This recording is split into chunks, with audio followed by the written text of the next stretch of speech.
Hi అండి, welcome to my channel lucky చిట్టి. ఈరోజు ఈ వీడియోలో ఏంటంటే సోకుడు ఓట్స్తో డైట్ ఫుడ్ ఎలా ప్రిపేర్ చేసుకోవాలనేది మీతో షేర్ చేసుకోబోతున్నాను. ఇంకా లేట్ చేయకుండా వీడియో అయితే స్టార్ట్ చేసేద్దాం. దీనికోసం నేను ఏంటంటే సోక్ అంటే నానబెట్టినటువంటి ఓట్స్ అయితే తీసుకున్నాను అనమాట. ఇక్కడ ఈ కప్తో నేను 2 కప్స్ తీసుకున్నాను.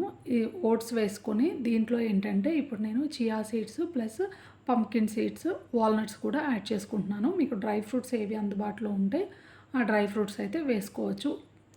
అండ్ ఇలా వేసుకున్న తర్వాత దీనిలోనే కొద్దిగా మిల్క్ ప్లస్ హనీ అనమాట. మిల్క్ ఏంటంటే మనకి బాయిల్ చేసుకొని పూర్తిగా చల్లారిన తర్వాత ఆ మిల్క్ యాడ్ చేసుకోవాలి. మనం వేడిగా ఉన్నప్పుడు మిల్క్ యాడ్ చేసుకుంటే ఏమవుతుందంటే ఈ ఓట్స్ మొత్తం అబ్జర్వ్ చేసుకొని గట్టిగా అయిపోతుంది. సో అలా కాకుండా చల్లారిన తర్వాత మాత్రమే మిల్క్ అనేది యాడ్ చేసుకొని హనీ కూడా వేసుకొని దీంట్లోనే మనము మూత పెట్టుకొని ఫ్రిడ్జ్లో ఒక 6 to 8 అవర్స్ పాటు పెట్టుకోవాలన్నమాట.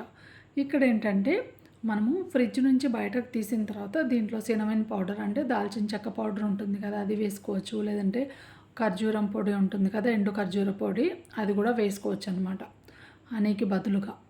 సో చూసారా, నేను ఫ్రిడ్జ్ నుంచి బయటకు తీసిన తర్వాత బాగా అవన్నీ కూడా మంచిగా నానినాయి అనమాట. సో నేను మిల్క్ అయితే ఎక్కువనే యాడ్ చేసుకున్నాను, అందువల్ల ఎక్కువ గట్టిగా అయితే ఏం అవ్వలేదు. ఒకవేళ మీరు మిల్క్ తక్కువగా యాడ్ చేసుకుని గట్టిగా అయితే మనకి ఫ్రిడ్జ్ నుంచి బయటకు తీసిన తర్వాత అయినా కొద్దిగా మిల్క్ యాడ్ చేసుకోవచ్చు అనమాట, కొద్దిగా లూజ్ అవ్వడానికి. అండ్ ఆ తర్వాత మనకి ఫ్రూట్స్ ఇంట్లో ఏవైతే అవైలబుల్ ఉంటాయో ఆ ఫ్రూట్స్ అయితే వేసుకోవచ్చు. నేను ఇక్కడ యాపిల్ అండ్ డేట్స్ అయితే యాడ్ చేసుకుంటున్నాను. యాడ్ చేసుకుని ఒకసారి మొత్తం కూడా మిక్స్ చేసుకుని మనము ఇంకా సర్వ్ చేసుకోవడమే. అంతేనండి, చాలా ఈజీగా రెసిపీ అయితే ప్రిపేర్ చేసుకోవచ్చు. అండ్ ఇలానే కాకుండా చాలా డిఫరెంట్ నెంబర్ ఆఫ్ వెరైటీస్ అయితే మనము ప్రిపేర్ చేసుకోవచ్చు డైట్ ఫుడ్ అంటే.